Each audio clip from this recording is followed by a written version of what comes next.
How to change the office computer for staff to work from home. In 2020, many of us are forced to work from home. This video is about how to turn an office computer to a work from home computer, so your staff can work from home without needing to buy a new laptop. 1. Differences between office computers and work from home computers. Working at the company office and working from home is similar aside from video conferencing, individual internet access, and individual printer. Before discussing these, however, the main question is the office computer currently performing well enough? The last thing you want is to send a computer to your staff to work from home, but the performance is inadequate for their tasks. If the computer was bought before 2019, chances are it will require some upgrades or maintenance. Does the computer need some upgrades? Here are a few points to help. First, it is running on a hard disk drive instead of solid-state drive. This is perhaps the biggest factor on why the computer is unbearably slow. Simply adding a solid-state drive and moving the operating system to it will make the computer much more responsive than before. Second, it has less than 4 GB of memory. 2 GB is okay for office usage without other programs running. But for video conferencing, 2 GB simply is not enough. Video conferencing needs at least 4 GB of RAM minimum. I'll personally recommend 8 GB. This allows you to open multiple Google Chrome tabs and have Microsoft Office running during video conferencing. Third, video card or graphics card. Despite the name, you do not need a video card to host or join video conferences. Most modern processors are capable of processing the video during video conferencing. However, if this is not the case, the computer badly needs an upgrade. 2. Video conferencing from home. Work from home means besides the usual office work involving Google Chrome and Microsoft Office, applications like Zoom and Skype are needed to communicate with customers and coworkers. That means you will need a computer capable of video conferencing. One frequently asked question is, why can't I just use my smartphone for video conferencing? Although the cameras on smartphones are more than capable for video conferencing, using a smartphone for video conferencing have the following disadvantages. Inability to share your computer screen. Incoming phone call might disrupt the entire video conference.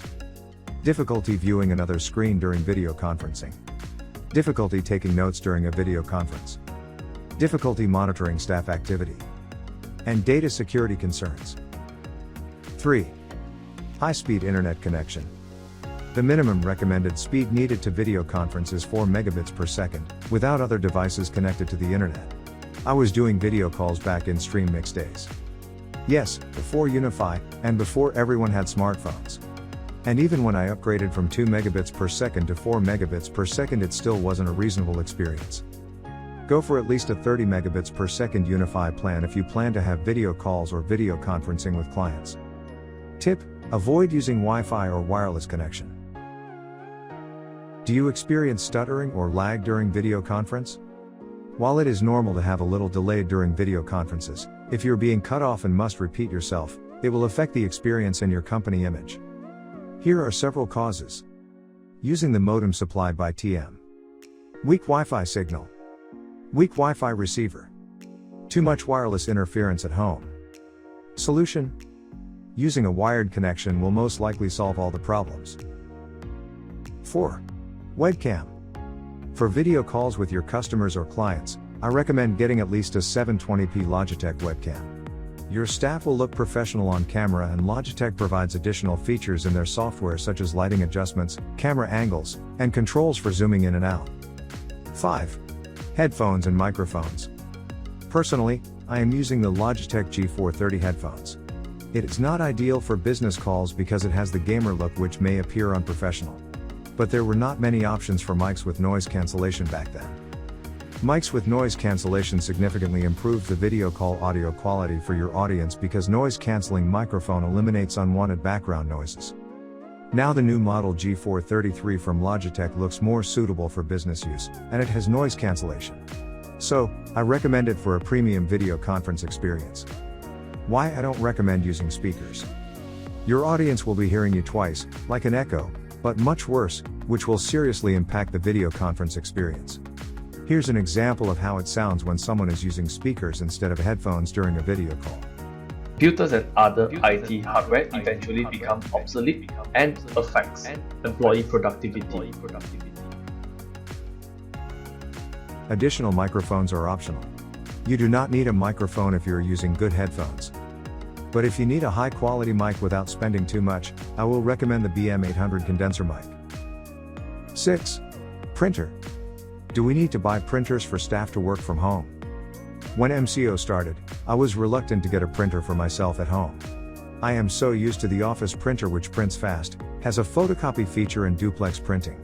Because I wanted to save money, I normally bring my laptop to the office and print it the next day, or I would email it to my coworker and get them to print it for me. However, there was that one time when I needed to prepare a proposal at the last minute, and print it before I met with a client. That was when spending a few hundred ringgits for a printer does not sound so bad when compared to losing a sale.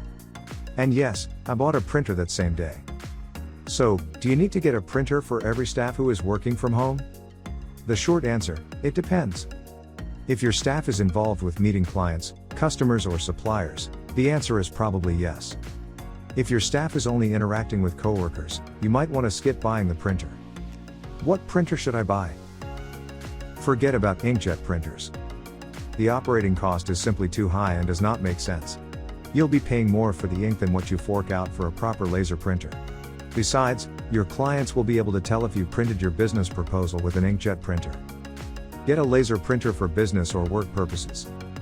Here are some considerations when deciding what laser printer to buy. Space. How much space does your staff have at home?